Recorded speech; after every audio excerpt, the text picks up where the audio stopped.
I1 और ये I2, I3, I4 और I5। तो इसमें क्या होता है, I1 से धारा जाती है और I2 से धारा जाती है। जब ये धारा O बिंदु पर पहुंचती है तो ये हेलो फ्रेंड्स, आज हम बात करने वाले हैं फिजिक्स के बहुत ही ज़्यादा इम्पोर्टेंट क्वेश्चन किरचॉफ के नियम के बारे में। Kirchhoff rule UP board exam में बहुत ही ज़्यादा पूछा जाने वाला क्वेश्चन है। तो आइए देखते हैं किरचॉफ का नियम एग्जैक्टली होता क्या है। किरचॉफ ने किसी चालक पर धारा वितरण संबंधी दो नियम दिए हैं, जो कि इस प्रकार हैं। इनका पहला नियम है धारा का नियम, junction rule, Kirchhoff's law current. और दूसरा जो नियम है वो है वोल्टा का नियम, लूप रूल। किरचॉफ्स वोल्टेज, इसको किरचॉफ वोल्टेज भी कहते हैं। तो आइए जानते हैं कि किरचॉफ का फर्स्ट नियम, धारा संबंधी नियम किस प्रकार है। तो चलिए वीडियो में देखते हैं। तो ये किरचॉफ का फर्स्ट नियम है धारा का नियम, करंट लॉ। किसी वैद्युत परिपथ में किसी भी संधि पर मिलने वाली धाराओं का बीजगणितीय योग शून्य होता है।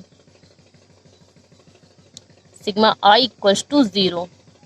तो ये इसका फिगर है।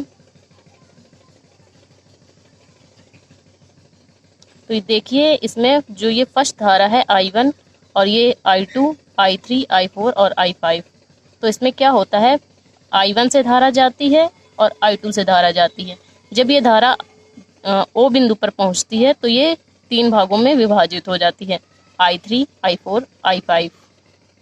तो आपने देखा होगा कि जब हम किसी परिपथ में धारा प्रवाहित करते हैं और वो धारा की दिशा में होती है तो वहाँ पर प्लस का सिंबल आता है। तो ये जो दो धाराएं हैं I1 प्लस I2, ये धारा की दिशा में जा रही हैं। और जो ये I3, I4 और I5 हैं, ये धारा की विपरीत दिशा में जा रही हैं। तो इनको हम माइनस सिंबल में लिखते हैं। और ये जो यहाँ पे दिया ही हुआ है, मतलब कि किसी वैद्युत परिपथ में किसी भी संधि पर मिलने वाली धाराओं का बीजगणितीय योग जो होता है वो शून्य होता है। तो हम इसको शून्य के बराबर हमने कर दिया है। तो अब इसका पक्षांतर कर लीजिए। तो क्या होगा, I1 plus I2 equals to I3, I4 और I5। तो इसका हम एक एग्जाम्पल लेकर आपको समझाते हैं, जिससे आपको बहुत ही ज़्यादा अच्छे से समझ में आएगा। देखिए हमने इसका एक एग्जाम्पल लिया है। जब हम किसी परिपथ पे के बिंदु O पर धारा प्रवाहित करते हैं, जैसे हमने ये I1 और I2 परिपथ हैं, इससे धारा जा रही है। तो हमने फर्स्ट परिपथ को 20 एम्पियर धारा दी और दूसरे को 10 एम्पियर धारा दी। तो जब ये मतलब पक्षांतर करके मतलब तीन भागों में जब विभाजित होंगी तो इन पे ये कई भागों में बट जाएंगी, जैसे I3, I4 और I5। तो इनमें करंट जो हो गया वो 10 एम्पियर, 10 एम्पियर और 10 एम्पियर हो गया। तो ये कैसे हो गया, आइए देखते हैं। तो ये आपका फॉर्मूला है I1 plus I2 minus I3, I4 और I5। तो ये देखिए इनका योग कैसे सही आता है, आपको हम करके दिखाएंगे। तो I1 है आपका कितना है, 20। I2 है आपका 10। I3 है कितना, 10 ये भी आपका माइनस होगा, 10 टू 0। तो फर्स्ट ये है कि 10 से तो 10 कैंसिल हो जाएंगे और 20 इनको आप उधर ले जाइए इंटू 20, ये कैंसिल हो जाएंगे, बचेगा क्या आपका 0। तो धारा का मान क्या आया, धारा I इक्वल्स टू हो गया 0। ये आपका प्रूफ हो चुका है। ये आपका प्रूफ हो चुका है। इसमें क्या बोला गया था, किसी भी वैद्युत परिपथ में किसी भी संधि पर मिलने वाली धाराओं का बीजगणितीय योग जो होता है वो आपका शून्य होता है। तो देखिए ये जो धारा I1 और I2 जा रही हैं, ये मतलब इसका ये जो किसी भी संधि है, मतलब O जो आपकी संधि है, इस पर मिलने वाली और जो बटने के बाद जो धाराएं बढ़ जा रही हैं, तो उनका जो बीजगणितीय योग है वो शून्य होगा। तो आप देख सकते हैं कि इसका जो प्रूफ है वो 0 आया है। तो अब देखते हैं किरचॉफ का दूसरा नियम, जो आपका है वोल्टा का नियम। देखते हैं वोल्टा के नियम को। यह है किरचॉफ का दूसरा नियम, वोल्टा का नियम, वोल्टेज लॉ। इसमें क्या बोला गया है, किसी भी वैद्युत परिपथ में किसी बंद जाल के विभिन्न भागों में प्रवाहित होने वाली वैद्युत धाराओं का एक संगत प्रतिरोधों के गुणनफलों का बीजगणितीय योग जो है वो बराबर होता है। तो आइए देखते हैं। तो देखिए वोल्टा का नियम, वोल्टेज लॉ। इसमें क्या बोला गया है, किसी वैद्युत परिपथ में किसी बंद जाल के विभिन्न भागों में प्रवाहित होने वाली वैद्युत धाराओं का एक संगत प्रतिरोधों के गुणनफलों के बीजगणितीय योग के बराबर होती हैं। जो धाराएं हैं वो संगत प्रतिरोधों के गुणनफलों के बीजगणितीय योग के बराबर होती हैं। तो आइए इसको फिगर से समझते हैं। तो इसमें क्या बोला गया, किसी वैद्युत परिपथ के विभिन्न भागों में प्रवाहित होने वाली वैद्युत धाराओं का संगत प्रतिरोधों के गुणनफल। तो आपका ये की वैद्युत धारा कौन सी है, I1, और इसका संगत प्रतिरोध क्या है, R1। तो मतलब क्या बोला गया है, I1 और R1 का जो गुणनफल है वो इसके बराबर होगा, इसके योग के जो है वो बराबर होगा। इसी प्रकार I2 और R2 का जो गुणनफल है वो इन E1 और E2 के योग के बराबर होगा। तो आइए जानते हैं कैसे होगा। तो देखिए हमें प्रूफ क्या करना है, sigma IR equal to sigma E। तो देखते हैं। तो हम क्या लेंगे, सबसे पहले हम लेंगे बंद लूप ABCD से। तो आपका बंद लूप क्या है, ABC और D, ये हमने लिख लिया है। तो आप देखिए फिगर 1, फिगर 1 में क्या है। तो हम सबसे पहले क्या करेंगे, I1 और R1 का जो गुणनफल है तो I1 इंटू R1, तो ये हमने लिख लिया है। और दूसरा काम क्या करेंगे, ये जो धारा है ये यहाँ से बहती हुई आ रही है, मतलब ABCD, A B C और D, तो कहाँ से जाएगी, I1 इंटू R1 हो गया।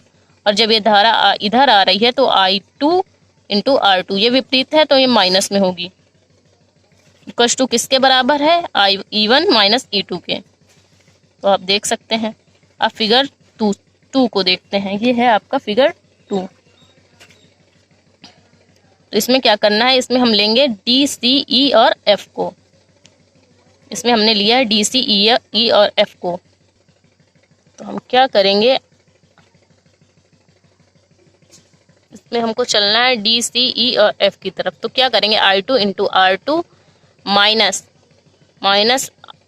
माइनस हो जाएगा। इसमें मतलब कि धाराओं की जगह है I1 प्लस I2, तो क्या करेंगे, I1 plus I minus I1 plus I2 into R3, ये देखिए। और किसके बराबर, वैद्युत वाहक बल E2 के बराबर।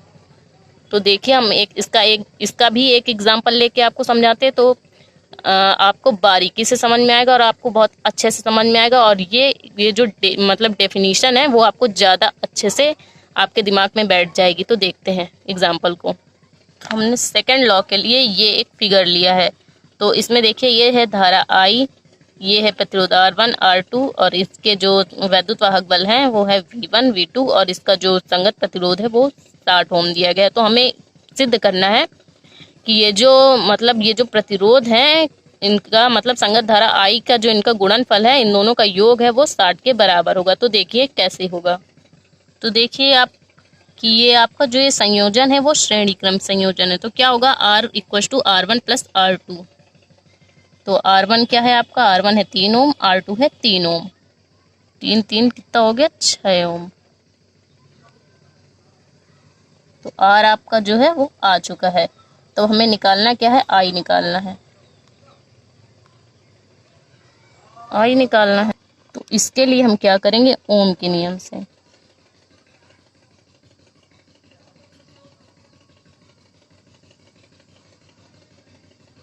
ओम का नियम क्या होता है, V equals to IR।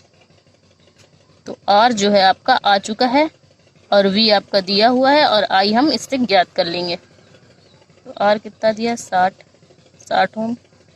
I को I रहने देंगे, इसकी जगह कर लेंगे 6।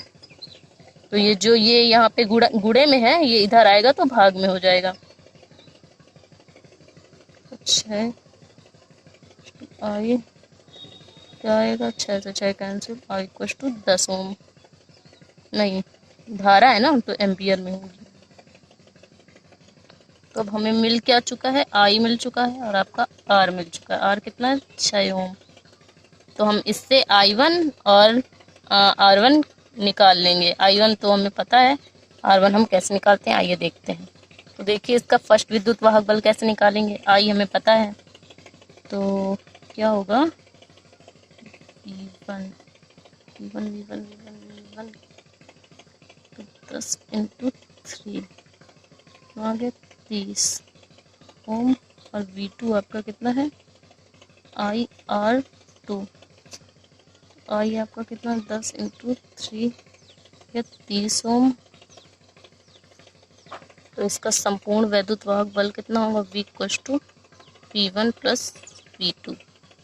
तो V1 आपका कितना है, V1 है 30 प्लस 30, ये आपका ओम है, तो यहाँ पे आ गया 60 ओम। तो यही हमें इसी सत्यता की जांच करनी थी। देखिए आपके ये जो V1 मतलब कि क्या बोल रहा था कि जो संगत वैद्युत वाहक बल है उनका मतलब ये जो गुणनफल है, मतलब I का और R1 का जो गुणनफल है उनके संगत विद्युत वाहक बल के योग के बराबर होगा। तो देखिए ना, इनका जो संगत विद्युत वाहक बल है उनके योग के बराबर है। तो यही हमें किरचॉफ का नियम हमें यही बताता है। तो आई होप आपको ये वीडियो समझ में आया होगा। अगर आपको समझ में आया है तो प्लीज़ इस वीडियो को लाइक करिए और हमारे चैनल को सब्सक्राइब करिए। Thank you.